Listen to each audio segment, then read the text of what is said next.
दोस्तों, हम में से कौन फिट नहीं रहना चाहता। हम सभी लोग फिटनेस चाहते हैं, लेकिन हमें ज़रूरत है वास्तव में ऑप्टिमम फिटनेस की। तो मैं आज आपसे बात करूंगा 4 तरह की फिटनेस की, वो फिटनेस जिनसे आप जीवन में बेहतरीन परफॉर्म कर सकते हैं। तो इसमें सबसे पहला स्तर है फिजिकल फिटनेस का। होती क्या है फिजिकल फिटनेस? क्या ये केवल मसल्स को स्ट्रांग करने की बात है? कुछ कुछ। अभी जब हमको जाना है ना, माना स्टेशन पर, कहीं पर सामान लेकर या कुछ उठाना है वजन, तो फिटनेस तो चाहिए मसल्स वाली। But that is only one thing. इसका एक और मायना होता है कि हम जल्दी ना थकें। कई बार होता है ना, हम लोग करते हैं काम, बॉडी से स्ट्रांग दिखते हैं लेकिन थक जाते हैं। वास्तव में इसका एक बहुत गहरा लिंक हमारे गोल्स, हमारे सपनों के साथ भी होता है। जब हम लोग ड्रीम फोकस होते हैं तो कितना भी काम क्यों ना करें, हम कभी भी नहीं थकेंगे। डिजीज फ्री होना भी फिजिकल फिटनेस की बात ही बतलाता है। सुबह को morning, make your morning better, do something physical fitness के लिए। Yoga, pranayama, meditation, running, jogging, cycling, gym, aerobics, कुछ तो करो यार। ये जो शरीर है ना आपका, ये ईश्वर का दिया हुआ सबसे बेहतरीन गिफ्ट है। और दोस्तों, मैं एक बात जानता हूँ कि जीवन पर्यंत अगर आपके साथ कोई चीज़ चलती है तो वो आपका शरीर होता है। इसकी फिटनेस के लिए करना है। रिकमेंडेड होता है सुबह भी करें और शाम को भी करें, पर कम से कम एक बार जरूर करें। दूसरी और चीज़ जो चाहिए इसके लिए वो है सही आहार। ये अपने आप में एक बहुत बड़ा टॉपिक है जिसके बारे में मैं कभी बाद में बात करूंगा। फिजिकल फिटनेस पहला स्तर है जो हमको सफल तो बनाएगा, लेकिन हम और थोड़ा आगे की सफलता की बात करते हैं, और उसके लिए हमें ज़रूरत होती है मेंटल फिटनेस की। Think before you act. कहते हैं ना कि सोच कर बोलें, ना कि बोलकर सोचें। हमारी थिंकिंग मसल कैसे स्ट्रांग बनती है? Read a lot. Leaders are readers. Books पढ़ने की हैबिट डालिए। और मैं एक बात बताना चाहूंगा दोस्तों, बुक्स को मग नहीं करना होता है, बुक्स को रोजाना पढ़कर अपने जीवन में उतारना होता है। थोड़ा थोड़ा इसमें हेल्प करता है प्राणायाम और मेडिटेशन भी। जो लोग दिमागी स्तर पर स्ट्रांग होते हैं वो एडवांस में प्लानिंग करते हैं। फिटनेस हम फिजिकल से मेंटल की तरफ बढ़े। आयाम अभी और भी हैं, सफलता के मुकाम अभी और भी हैं। अभी सफलता की ऊंचाइयों को छूना बाकी है। इसके लिए जरूरत है हमें इमोशनल फिटनेस की। अंदर का एनवायरनमेंट, इनर सेल्फ। कहते हैं दर्पण झूठ नहीं बोलता, दर्पण झूठ नहीं बोलता, लेकिन एक समस्या है। समस्या ये है कि अगर दर्पण पर धूल जमी हो तो चेहरे को कितना ही संवार लो, अगर दर्पण पर धूल जमी है तो चेहरा धुंधला ही दिखाई देगा। तो धूल उतारनी जरूरी है। कभी कभी ऐसा होता है कि धूल होती है दर्पण पर और चेहरे को साफ कर रहे होते हैं, और कभी कभी चेहरे पर धूल होती है और दर्पण को साफ कर रहे होते हैं। साफ होना चाहिए चेहरा भी और दर्पण भी। इमोशनल फिटनेस, हमको अपने अंदर का एनवायरनमेंट प्योर रखना है। दोस्तों, आप जानते हैं ये अंदर का एनवायरनमेंट ही हमको हेल्प करता है ओपिनियंस फॉर्म करने में, राय। हमको हेल्प करता है हमारी हैबिट्स फॉर्म करने में, और ये हैबिट्स ही हमारी डेस्टिनी फॉर्म करती हैं।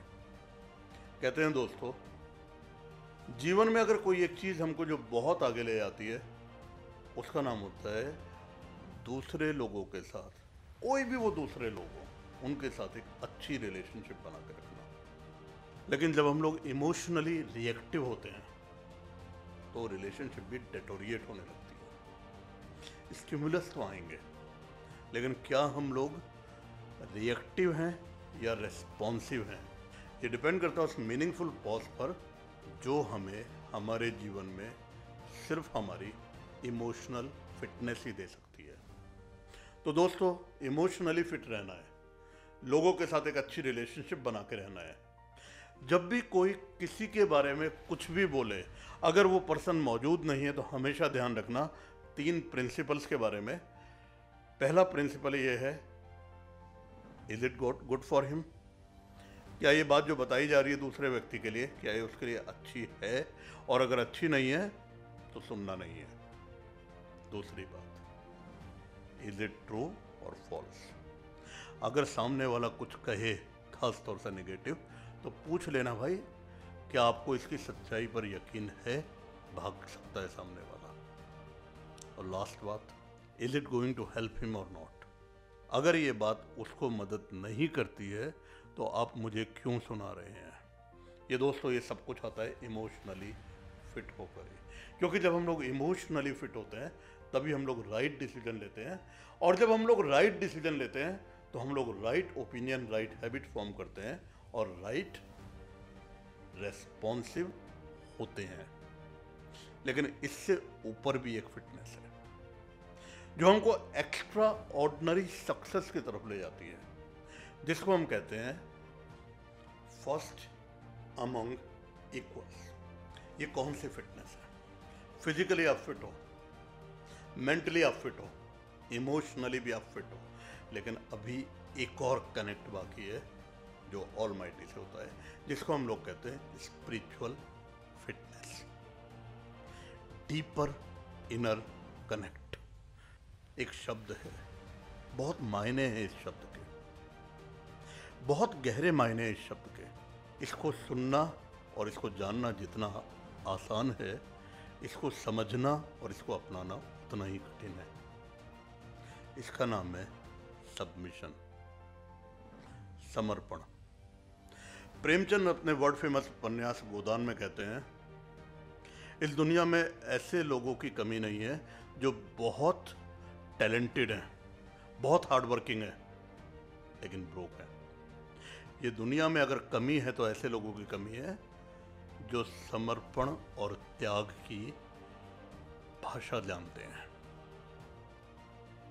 सबमिशन का मतलब ये नहीं होता कि आप किसी के आगे बिछ जाते हैं या आप ओपिनियन लेस हो जाते हैं। सबमिशन का मतलब होता है एब्सेंस ऑफ रेबेलियन।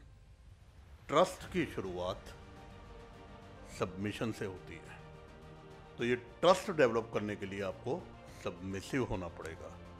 आजकल हम सभी लोग चाहते हैं कि हमारे फॉलोअर हों, लेकिन क्या आप किसी के ट्रू फॉलोअर हैं?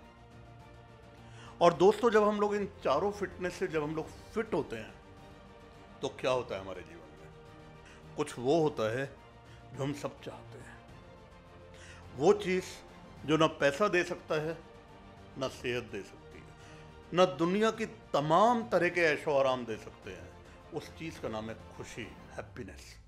अगर ये चारों फिटनेस आपके पास हैं तो खुशियाँ आपके अंदर आती हैं। एक बहुत फेमस पर्सनालिटी हुए हैं इतिहास में जिनका नाम है कन्फ्यूशियस। वो कहते हैं कि जब आप वो काम करते हो जो आपके दिल के करीब है, जिसको आप वास्तव में पसंद करते हो, तो आप शायद कुछ काम करते ही नहीं हो, कभी थकते ही नहीं हो। और इसी तरह जब हम ये चारों तरह की फिटनेस रखते हैं तो हमको खुश रहने के लिए बहाने नहीं ढूंढने होते, ना हमको खुश रहने के लिए किसी चीज़ की ज़रूरत होती है। हमारे जीवन की रग रग, हमारे जीवन का हर अंग प्रत्यंग, हमारे जीवन का हर क्षण, हमारे जीवन की हर एक घड़ी खुशियों के रंग से इतना भर जाती है कि वो उससे जैसे सराबोर हो जाती है। तो दोस्तों, अगर खुशियाँ चाहिए तो ये चारों फिटनेस आपको अपने जीवन में लानी पड़ेंगी। करेंगे ऐसी बातें आपसे बार बार। मिलेंगे आपसे मेरे YouTube channel life with Ashish. Thank you.